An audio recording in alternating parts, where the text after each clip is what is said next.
Era terça-feira, 1h30 da madrugada, e eu senti um forte desconforto no peito. Virei para um lado, para o outro, tentei encontrar uma posição mais confortável para continuar dormindo, mas não a encontrei. Me levantei, tentei me acalmar, mas logo o desconforto tornou-se irresistível e eu precisei ir ao médico. Como nunca tinha passado por aquela situação antes, como nunca tinha sentido aquilo antes, a única coisa que eu podia usar para descrever a minha sensação ao médico é que eu sentia um forte desconforto no peito e uma sensação de que eu ia morrer. Passei então por vários exames. Fiz chapa do corpo inteiro, vários hemogramas, eletrocardiograma e nada foi encontrado. Dias depois, senti o mesmo desconforto, precisei ir novamente ao médico. Fiz novamente os exames e novamente não encontrei nada. Eu não sei, afinal, o que de fato era aquele desconforto. Se uma questão meramente psicológica, se algo muscular, se algo espiritual. Mas toda essa situação me levou a pensar em uma realidade mais profunda. Afinal, por que é que todos nós, seres humanos, filhos de Adão, sentimos em algum momento de nossas vidas um desconforto no peito e uma sensação de que vamos morrer? Por que é que a morte nos incomoda? Ora, qualquer cultura, por mais diferente que trate a morte, ela tem algum pavor quanto à morte. A morte a incomoda. A morte não é tratada de forma comum por absolutamente ninguém, em cultura alguma. Mas por quê? Afinal, a morte deveria ser uma coisa absolutamente natural, tanto quanto se alimentar. Ora, todo ser que vive morre. É entropia, é a natureza das coisas, é biologia. Então, por que nós, seres humanos, não a aceitamos? Não a toleramos como algo comum? Ora, Jesus tinha um grande amigo por nome Lázaro. Certa feita, foi um mensageiro até Jesus e avisou-lhe que Lázaro estava doente e para morrer. Jesus sabia que Lázaro, então, havia de morrer. Morreria logo. Mas ainda assim, ele não foi logo ao encontro de Lázaro. Não foi logo ao encontro dele a fim de tratá-lo antes de que morresse, ou a fim de despedir-se dele antes de sua morte, não. Na verdade, Jesus esperou. Esperou algum tempo, ao menos 2 dias, desde que o mensageiro havia chegado, e 4 dias no total desde a morte de Lázaro, para, enfim, ir até o encontro de seu irmão, seu grande amigo. Quando Jesus finalmente foi ao encontro de seu amigo Lázaro, no local de Betânia, onde seu corpo havia sido sepultado, ele encontrou com as irmãs de Lázaro, Marta e Maria. Em especial Marta, que correu-lhe ao encontro, teve um diálogo muito interessante com Jesus. As irmãs estavam passando por um complicado processo de luto, e Marta expressa isso da seguinte maneira: Ora, Jesus, sabias que o teu amigo estava doente, e ainda assim não veio para tratá-lo antes? Agora ele já morreu, não tem mais o que fazer. Depois da morte, acabou, não tem mais solução. Afinal, é o que nós, seres humanos, consideramos o comum. Depois da morte, acabou. Jesus, contudo, acalma Marta, dizendo-lhe: Ora, Marta, será que você não sabe que Lázaro há de reviver, de ressuscitar? E Marta diz: Olha, eu sei, Jesus, ele há de ressuscitar, lá na ressurreição do último dia. Mas Jesus diz algo profundo a ela. Ele diz: Ora, Marta, você ainda não entendeu. Eu sou a ressurreição e a vida. Ora, afinal, quem crê nele, ainda que morra, viverá. Fato é que Jesus se encaminha até o túmulo onde estava o corpo de seu amigo Lázaro. E na porta do túmulo havia uma grande pedra onde, costumeiramente, na cultura daquela época, eram colocadas flores, adornos, coisas que tentavam mascarar o fato de que ali dentro tudo o que havia era um sepulcro, um lugar de morte. Mas Jesus, ao chegar diante daquele sepulcro, manda retirarem a pedra, manda retirarem aquilo que acobertava, aquilo que cobria momentaneamente, de forma meramente visual, aquela morte que ali dentro estava. Ora, afinal, não convém e não faz sentido cobrir a morte ou tratá-la como algo que é bonito, ou ignorá-la, ou agir como se ela não nos afetasse. O fato é que ela nos afeta. E a morte é, afinal, um tema muito importante que devemos levar em consideração. Veja, afinal, que Salomão, no auge de sua sabedoria, em Eclesiastes, no capítulo 7, diz que é mais importante estar em um momento fúnebre, onde se fale sobre a morte, do que em uma festa, do que em um cortejo. Afinal, aonde há morte, nós tendemos a pensar um pouco mais, a raciocinar e a nos lembrarmos do fato de que um dia todos nós morreremos. Mas então, quando toda aquela máscara, quando toda aquela coisa meramente visual, aquela pedra com os seus adornos é retirada da frente, tudo o que há agora é um morto dentro do túmulo e Jesus, a vida ali fora. E de dentro deste túmulo, desta caverna, deste lugar onde estava o morto, mas que não havia morrido para uma morte permanente naquele momento, mas para glorificar o nome de Deus. Dali de dentro, Jesus chamou a Lázaro, dizendo: Lázaro, sai para fora. Você deve ter percebido que houve um pleonasmo na frase. Ele disse sai e para fora. Ora, sai já é para fora já é sair. Mas ele diz com veemência: Lázaro, sai para fora. Alguns detalhes na coisa.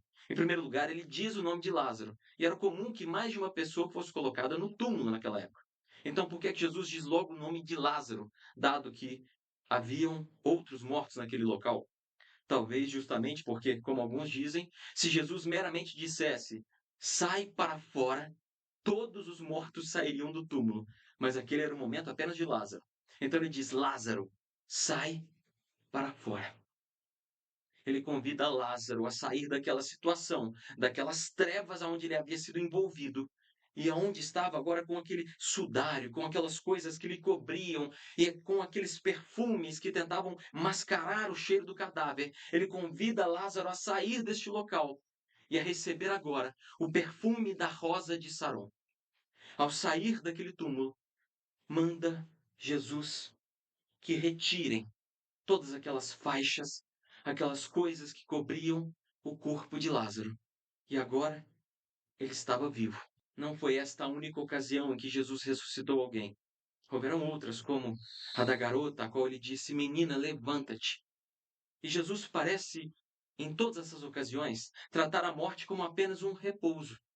Não à toa, até quando disse aos seus discípulos que Lázaro estava morto, ele comentou dizendo: Lázaro, dorme. Acontece que para nós, que cremos em Cristo Jesus, a morte é justamente isso: dormir. Nós dormimos meramente para um despertar muito maior, em uma vida real para além dessa. Mas no fim das contas, você pode dizer: olha, tudo isso é muito lindo, mas o meu amado morreu, a minha amada morreu, meu esposo, minha esposa, meu filho, minha filha se foi e não creio que Jesus vá ressuscitá-lo fisicamente neste mundo agora. Mas se em todo caso ele morreu aqui nesta vida, saibas tu que ele apenas está dormindo e na presença de Deus o Altíssimo, consciente disso. E ainda tu haverás de vê-lo, de vê-la novamente, de reencontrar-lhe, porquanto a morte é para nós apenas um momento. Aquele que crê em Jesus, aquele que perseverar até a morte, esse receberá a vida. Ele perseverará até a morte, porque logo mais, no passo seguinte, o que há ao seu encontro é aquele que disse: Eu sou a ressurreição e a vida. Assim, aquele que está em Cristo Jesus não teme a morte. Não teme a morte porque mesmo Jesus, quando morreu, quando foi levado à cruz, ao terceiro dia, pelo poder do Espírito Santo, ressuscitou. E Lucas, no capítulo 24, diz que algumas mulheres foram até o túmulo em busca de Jesus e não o encontraram. E haviam ali, na verdade, anjos que disseram a essas mulheres: Ora, por que é que vocês estão buscando entre os mortos aquele que está vivo? Jesus está vivo. Ele pediu que anunciássemos a sua morte até que ele venha. Como quem diz, na verdade, já não estou mais morto, mas vivo. Ele vive, e porque venceu a morte, em ressuscitar os outros e ressuscitar a si mesmo, pelo poder do Espírito Santo, a morte já não tem mais os seus grilhões sobre nós. O diabo e o poder da morte já não podem mais nos causar nenhum medo, nenhum pânico. Assim, de toda aquela situação, houve algo que me trouxe profunda calmaria.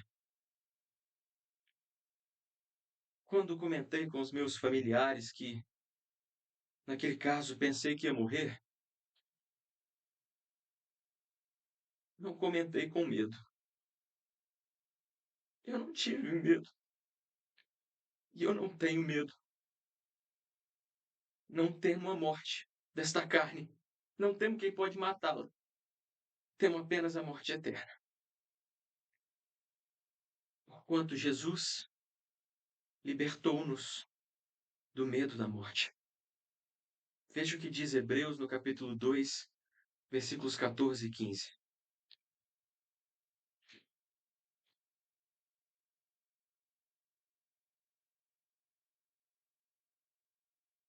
E visto como os filhos participaram da carne e do sangue, também ele, Jesus, participou das mesmas coisas, para que pela morte aniquilasse o que tinha o império da morte, isto é, o diabo. Livrasse todos os que, com medo da morte, estavam por toda a vida sujeitos à servidão.